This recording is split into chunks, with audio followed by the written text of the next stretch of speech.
4.1 का question number 3 कर रहे हैं। क्वेश्चन नंबर 1 और 2 हम लास्ट वीडियो में कर चुके हैं। उस वीडियो का लिंक आपको मेरे डिस्क्रिप्शन बॉक्स में मिल जाएगा। आप वहां से देखकर क्वेश्चन नंबर 1 एंड 2 जो है कर सकते हैं एक्सरसाइज 4.1 का। आज क्वेश्चन नंबर 3 की बारी है, जिसमें हमें एक इक्वेशन दे रखी है, समीकरण दिया हुआ है 5p + 2 = 70 और हमें कहा गया है कि प्रयत्न और भूल विधि से निम्नलिखित समीकरणों को हल करना है। ठीक है, तो आप देखिए प्रयत्न और भूल विधि क्या होती है कि इस साइड को हम बोलते हैं लेफ्ट हैंड साइड और इस साइड को हम बोलते हैं राइट हैंड साइड। हमारे यहाँ दो पक्ष हैं, left hand side and right hand side. तो लेफ्ट हैंड साइड में जो हमारा वेरिएबल है, चर है, वो क्या है, p है। तो यहाँ हमने p की कुछ ऐसी वैल्यू रखनी है। अब हमें नहीं पता कि p की क्या वैल्यू होगी। p की कुछ ऐसी वैल्यू होगी जिसको रखने पर हमारा जो आंसर है वो कितना आना चाहिए, 17 आना चाहिए। ठीक है, तो अब हमें पता नहीं है कि p की क्या वैल्यू है। तो प्रयत्न और भूल विधि में क्या होता है, प्रयत्न का मतलब होता है तो कोशिश करना। तो हम p की कुछ वैल्यूज़ रखेंगे, 1 से शुरू करेंगे, 2 से शुरू करेंगे या कहीं से भी शुरू कर सकते हैं, माइनस में भी रख सकते हैं, माइनस वाले इंटीजर भी रख सकते हैं, मीन्स नेगेटिव इंटीजर भी रख सकते हैं, पॉजिटिव इंटीजर भी रख सकते हैं, आप ज़ीरो भी रख सकते हो।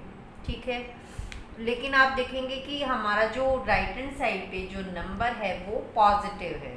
ठीक है, और इधर भी हमारा प्लस का साइन है, तो नेगेटिव इंटीजर की तो बात ही नहीं है कि हम नेगेटिव इंटीजर को पुट करेंगे। तो हम यहाँ जो है पॉजिटिव इंटीजर पुट करेंगे लेफ्ट हैंड साइड में। जैसे कि देखिए मैंने लेफ्ट हैंड साइड यहाँ लिख ली है 5p + 2। ठीक है, पहले मैं जो है p का मान क्या रख रही हूँ, 1 रख रही हूँ। आप यहाँ लिखेंगे माना p की वैल्यू कितनी है, 1 है। तो आप इसमें 1 रखिए p की जगह। तो 5p का मतलब है 5 को p से मल्टीप्लाई करना है। p की कितनी वैल्यू है, 1। तो यहाँ ये मल्टीप्लाई में होगा, ब्रैकेट लगा देंगे तो इसका मतलब भी क्या है, मल्टीप्लाई है, +2। आप इसे मल्टीप्लाई कीजिए, कितना आएगा, 5 को 1 से मल्टीप्लाई करेंगे 5 + 2 कितना आया आपका, 7। तो मेरे को कितना चाहिए था, 17 चाहिए था, अभी तो 7 आया है। तो हम वैल्यू बढ़ा देते हैं, माना p की वैल्यू हम रख देते हैं 2। आप p की वैल्यू 2 रखिए इसी इक्वेशन में 5p + 2 में, जहाँ p है वहाँ आपने 2 रख देना है। तो देखिए अब की बार क्या आएगा, 5 को 2 से मल्टीप्लाई करेंगे कितना आएगा, 10, और 10 + 2 हमारा कितना आया, 12। अभी भी हमारा 17 नहीं आया, तो हम फिर p की वैल्यू क्या रखेंगे, 3 रखेंगे। जहाँ p लिखा हुआ है वहाँ आपने 3 लिख देना है, +2। तो देखिए 5 को 3 से मल्टीप्लाई करेंगे कितना आएगा, 15 + 2 17, और 17 ही हमारा क्या है, राइट हैंड साइड है। तो ये हमारा किसके इक्वल आ गया, राइट हैंड साइड के इक्वल आ गया। तो इट मीन्स जो p की वैल्यू है वो कौन सी वैल्यू पे ये 17 बना है, 3 पे बना है। तो आपका आंसर जो आएगा वो क्या आएगा, p = 3। अब सेकंड पार्ट है जिसमें हमें दिया हुआ है 3m - 14 = 4। यहाँ हमें प्रयत्न और भूल विधि से जो है इस इक्वेशन को सॉल्व करना है। तो हम लेफ्ट हैंड साइड में रखेंगे, लेफ्ट हैंड साइड हमारी क्या है, 3m - 14।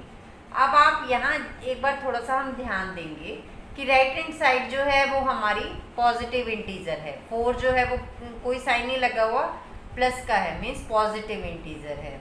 तो यहाँ जो वैल्यू बनेगी हमारी वो जो है 14 से बड़ी होगी। ठीक है, क्योंकि हमें 14 को माइनस करना है 3m में से, तो 3m की वैल्यू जो है वो मेरी 15 बन सकती है। तभी तो आप 14 को माइनस करेंगे और तभी हमारा आंसर प्लस में आना शुरू होएगा। ठीक है, मीन्स मैं 15 - 14 करूँ तभी मेरा 1 आएगा। 1 जो है वो आपका क्या है, पॉजिटिव इंटीजर है। मेरे कहने का मतलब ये है कि देखो आप 15 इसको बनाएंगे कम से कम। क्यों बनाएंगे, क्योंकि देखो आप अगर इसको 1 रख देते हैं। 3m में मान लो मैं m की वैल्यू कितनी रख देती हूँ, 1 रख देती हूँ, तो 3 मल्टीप्लाई बाय 1 कितना आया 3। अब 3m माइनस 14 की वैल्यू क्या हो जाएगी, 3m की मेरी बनी 3 माइनस 14, यहाँ तो मेरा नेगेटिव इंटीजर बनेगा ना अभी। 14 माइनस 3 कितना होगा 11 और माइनस का होएगा, लेकिन मुझे तो पॉजिटिव इंटीजर चाहिए। और पॉजिटिव इंटीजर आपका कब आएगा, जब आपकी 3m की वैल्यू जो है वो 14 से बड़ी होगी, मीन्स 15 होगी। अब 15 बनाने के लिए मुझे जो है 3m की वैल्यू को 5 देना पड़ेगा, ठीक है, क्योंकि m की वैल्यू को यदि मैं 5 दे देती हूँ तो 5 3 जा 15 हो जाएगा। तो आप यहाँ लिखेंगे कि माना m की वैल्यू कितनी हम रख रहे हैं, 5 रख रहे हैं। तो देखिए 3m की जगह आप कितना रखेंगे 5 माइनस 14 कितना आएगा, 3 5 जा 15 माइनस 14 कितना आया 1, लेकिन हमारी राइट हैंड साइड कितनी है 4 है, तो अभी हमें आगे चलना पड़ेगा। माना m की वैल्यू 6 रख रहे हैं। आप इसको 1 से भी शुरू कर सकते हैं, लेकिन मैं क्वेश्चन थोड़ा सा छोटा करवाने के लिए मैंने आपको ये ट्रिक बताई है कि आप इसमें जो है पॉजिटिव इंटीजर में है हमारा जो राइट हैंड साइड है, इसीलिए आप इसको 3m को पॉजिटिव इंटीजर बड़ा बनाएं, मतलब 14 से बड़ा बनाएं। 14 से बड़ा जो है आपका जो 3 की टेबल में है वो 15 होता है, ठीक है, तो आप 15 से शुरू करें। या हम देखिए हम m की वैल्यू कितनी रख रहे हैं 6 रख रहे हैं, तो m जहाँ है वहाँ आपने 6 रख देना है माइनस 14, तो 3 6 जा 18 माइनस 14 कितना आ गया 4 आ गया। यही आपकी क्या है राइट हैंड साइड है। तो आपका जो इसका आंसर होगा वो क्या होगा, कौन सी वैल्यू के लिए जो है ये लेफ्ट हैंड साइड के बराबर हुई है 6 पे, तो आपका आंसर क्या हो जाएगा m इज इक्वल टू 6। अब क्वेश्चन नंबर 4 कर रहे हैं, जिसमें हमें समीकरण बनानी है।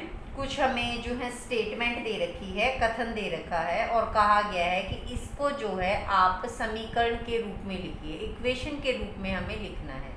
तो देखिए ये कोई ज़्यादा मुश्किल नहीं है, जैसा जैसा कहा गया है वैसा हम कर देते हैं। देखिए इसमें क्या है, संख्याओं x और 4 का योग, योग क्या होता है प्लस, दो संख्याएं आपको दे रखी हैं x एंड 4, ठीक है, इनका योग कह रहा है, योग मतलब प्लस का साइन लगाएंगे, वो कितना है 9 है, तो इसको आप ऐसे लिख देना है x plus 4 is equal to 9, ये आपका आंसर हो जाएगा।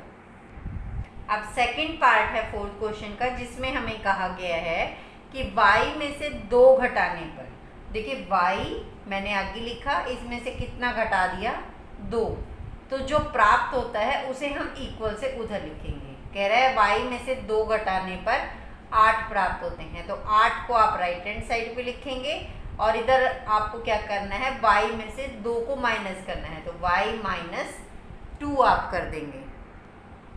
थर्ड पार्ट में आपको दिया हुआ है a का 10 गुना 70 है, इसको हमने इक्वेशन में बनाना है।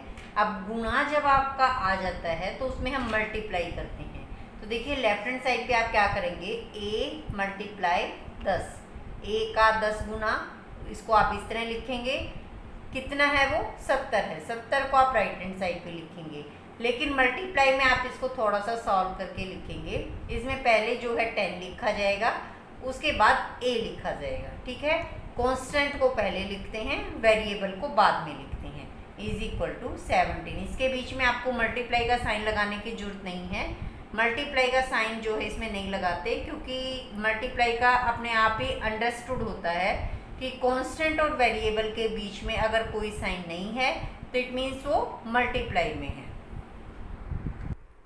अब फोर्थ पार्ट है, जिसमें हमें दिया हुआ है कि संख्या b को 5 से भाग देना है, तो आप देखिए b को मैंने 5 से भाग दे दिया, इसको आप ऐसे भी लिख सकते हैं या फिर इसको आप ऐसे भी लिख सकते हैं, ये दोनों तरह ठीक है। अगर हम b/5 लिखेंगे तो भी ये ठीक है, इसको आप ऐसे लिखेंगे तो भी ठीक है, ठीक है, दोनों तरह ये ठीक होगा। तो हमने इस तरह लिख दिया है संख्या b को 5 से भाग देने पर कितना प्राप्त होता है? 6।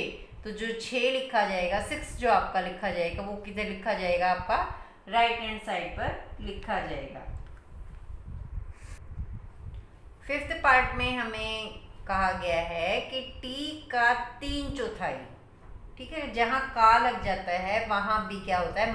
का मतलब भी मल्टीप्लाई होता है। तो t का की जगह आप क्या लगाएंगे? मल्टीप्लाई। और 3/4 का मतलब होता है 3/4, ठीक है। 3/4 को हम ऐसे लिखते हैं 3/4। कितना है? 15 है। उसको 15 को आप किधर लिखेंगे? राइट हैंड साइड पर लिखेंगे। लेकिन अभी हमने कहा था कि अगर मल्टीप्लाई वाला क्वेश्चन होता है, जैसे इसमें लेफ्ट हैंड साइड में मल्टीप्लाई आ गया है, उसमें कांस्टेंट को पहले लिखेंगे और वेरिएबल को बाद में लिखेंगे, और इनके बीच में आपको कोई भी साइन लगाने की ज़रूरत नहीं है। इस तरह आप लिखेंगे 3/4t = 15। सिक्स्थ पार्ट में आपको दिया हुआ है कि m का 7 गुना। तो जैसा जैसा पढ़ते जा रहे हैं वैसा वैसा लिखते जा रहे हैं। m का 7 गुना मतलब का मतलब क्या होता है? मल्टीप्लाई। 7 गुना m गुना 7 हमने लिख लिया। कह रहा है और 7 का योगफल। इसको एक ब्रैकेट में कर लेते हैं क्योंकि इसमें और भी कुछ करना है। क्या करना है? 7 का योगफल। योगफल होता है प्लस, और उसमें कितना जोड़ना है? 7। आपको 77 देता है। 77 आपका इधर आ जाएगा। अब देखो इस तरह अगर हमारा कुछ बनता है उसको हम कैसे लिखेंगे? 7m लिखेंगे, ठीक है। फिर यहाँ ये +7 = 77। इस तरह आप इसका आंसर देंगे। 7th पार्ट है जिसमें हमें कहा गया है कि एक संख्या x की चौथाई ऋण का मतलब जो है माइनस होता है, ये आप ध्यान रखेंगे। धन का मतलब होता है प्लस और ऋण का मतलब होता है माइनस। धनात्मक वैल्यू होती है ना आपकी, धनात्मक होता है पॉजिटिव इंटीजर, ठीक है। और ऋणात्मक आपका जो होता है वो क्या होता है? Negative integer. तो यहाँ जो ऋण जो वर्ड आपका लिखा हुआ है उसका मतलब है माइनस करना है आपको 4 को। तो देखिए इक्वेशन को कैसे लिखेंगे? x की चौथाई कैसे लिखेंगे? x multiply by 1/4। x को किससे मल्टीप्लाई करेंगे हम? 1/4 से। फिर क्या कह रहा है? ऋण का मतलब माइनस। कितना ऋण करना है? 4। -4 कितना देता है आपको? 4 देता है। तो 4 को आप राइट हैंड साइड पे लिखेंगे, लेकिन इसको थोड़ा चेंज करेंगे। इसको कैसे लिखेंगे? 1/4 को पहले लिखेंगे, x आप यहाँ लिखेंगे -4 = 4। इस तरह आप इसको आंसर देंगे। 8th पार्ट है जिसमें हमें कहा गया है कि यदि आप y के 6 गुणे में से y का कितना करना है? 6 गुना करना है। तो y मल्टीप्लाई बाय 6, ये मैंने लिख लिया। कह रहा है इसमें से 6 घटाएं। इसमें से मैंने 6 को घटा दिया तो आपको कितना प्राप्त होता है? 60 प्राप्त होता है। 60 जो है वो आपका राइट हैंड साइड पे आ जाएगा। इसको कैसे लिखेंगे? y मल्टीप्लाई बाय 6 को 6y, कांस्टेंट पहले वेरिएबल बाद में, और बीच में मल्टीप्लाई का साइन लगाने की जरूरत नहीं है। -6 = 60। 9th पार्ट है जिसमें हमें कहा गया है कि यदि आप z के 1/3 में 3 जोड़े, तो z का 1/3 लिख लेते हैं पहले। 1/3 कैसा लिखा जाएगा? 1/3, 1/3। 1/3 को हम इस तरह लिखेंगे। इसको आप ब्रैकेट में कर लें। अब वो कह रहा है इसमें कितना जोड़े? 3 जोड़े, तो +3 कर दिया, और जो प्राप्त होता है उसको राइट हैंड साइड पे लिख देंगे। अब इसको आप कैसे लिखेंगे? 1/3 को आगे z + 3 = 30। ये आपका क्या हो जाएगा? आंसर हो जाएगा।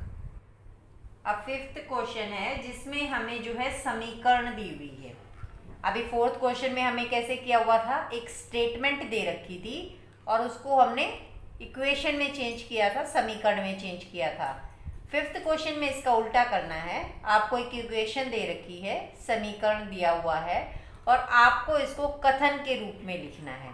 जैसे फोर्थ क्वेश्चन में कथन थे, स्टेटमेंट थी, वैसे आपको लिखना है। जैसे मैंने फर्स्ट समीकरण यहाँ डाल दी है, p + 4 = 15।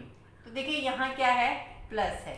आपको दिखाई दे रहा है कि लेफ्ट हैंड साइड पर जो है वो दो संख्याओं का क्या है, प्लस हो रहा है। तो आप क्या लिखेंगे, इसका जो कथन बनेगा, p और 4 का योग 15 है। इस तरह आपने इसको लिखना है। चेंज करना चाहें तो थोड़ा इस तरह भी लिख सकते हैं कि दो संख्याओं p और 4 का योग 15 है। योग का मतलब होता है प्लस, यहाँ प्लस है तो हमने क्या यूज़ किया है, योग यूज़ किया है। अब जैसे सेकंड पार्ट में आपको दिया हुआ है m - 7 = 3। अब आप देखिए m में से कितना माइनस कर रखा है, 7। तो इसको आप कैसे लिख सकते हैं कि m में से 7 घटाने पर 3 प्राप्त होता है। जो राइट हैंड साइड पे है वो आपने ऐसे लिखना है कि 3 प्राप्त होता है। ठीक है, इस तरह आपने इनकी स्टेटमेंट बनानी है। थर्ड जो है, अब थर्ड इक्वेशन आपको दे रखी है 2m = 7। देखिए यहाँ कांस्टेंट और वेरिएबल के बीच में कोई भी साइन नहीं है, तो कोई भी साइन नहीं होता तो क्या होता है, गुणा होता है। यहाँ फिर आप क्या लिख सकते हैं, m का 2 गुना, m का 2 गुना कितना है, 7 है। इस तरह आपने लिखना है। फोर्थ पार्ट में हमें दिया हुआ है m / 5 = 3। ठीक है, ये भी डिवाइड ही होता है। तो आप क्या लिखेंगे कि m को 5 से भाग देने पर 3 प्राप्त होता है। जो राइट हैंड साइड पे है वो हमने प्राप्त होता है में डालना है। ठीक है, 3 मिलता है या 3 आता है, इस तरह भी आप लिख सकते हैं। फिफ्थ में हमें दिया हुआ है 3m / 5 = 6। अब आप देखिए यहाँ m को 3 से गुणा कर रखा है पहले। ठीक है, तो आप लिखेंगे कि m के 3 गुणे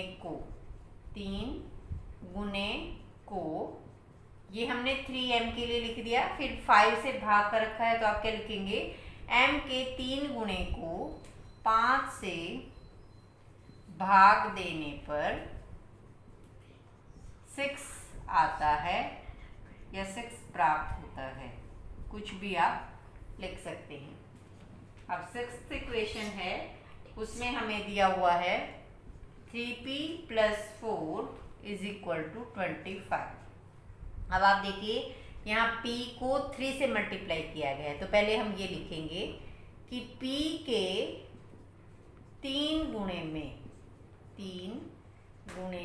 में प्लस किया है 4 को जोड़ने पर। तो आप क्या करेंगे, 4 को जोड़ने पर 25 प्राप्त होता है या 25 आता है। इस तरह आपने जैसा जैसा आपको दिखाई दे रहा है, पहले अगर गुणा किया हुआ है तो पहले आप गुणा लिखेंगे। अब जैसे यहाँ प्लस था, +4 था तो मैंने लिख दिया 4 को जोड़ने पर, माइनस था तो माइनस लिख देते। जैसे यहाँ फिफ्थ पार्ट में डिवाइड किया था तो डिवाइड वाला डाल दिया था। अब सेवंथ पार्ट है जिसमें हमें इक्वेशन दे रखी है 4p - 2 = 18। पहले 4p के लिए लिखेंगे कि p को 4 से गुणा किया गया है, तो आप लिखेंगे p के 4 गुणे में से कितने को माइनस किया गया है, 2 को। तो आप लिखेंगे 2 को घटाने पर, इस बार माइनस का साइन है तो 2 को घटाने पर लिखेंगे 18 आता है। राइट हैंड साइड पर आपका क्या है, 18, तो यहाँ आ जाएगा आपका 18। अब 8th पार्ट है जिसमें हमें दिया हुआ है p/2 + 2 = 8। ठीक है, ये आपको इक्वेशन दे रखी है। इसको आप कैसे लिखेंगे, देखो p को पहले 2 जो है वो डिवाइड कर रहा है।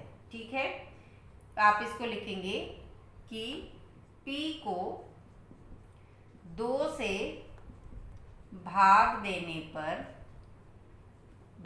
देने पर और उसमें 2 जोड़ने पर +2 है तो आप उसमें लिखेंगे और 2 जोड़ने पर 8 प्राप्त होता है। जो आपको राइट हैंड साइड पे दिया हुआ है वो आपने प्राप्त होता है कि आगे लिख देना है। इस वीडियो में हम यहीं तक कर रहे हैं। नेक्स्ट वीडियो में क्वेश्चन 6 को सॉल्व करेंगे। तब तक के लिए bye bye and take care.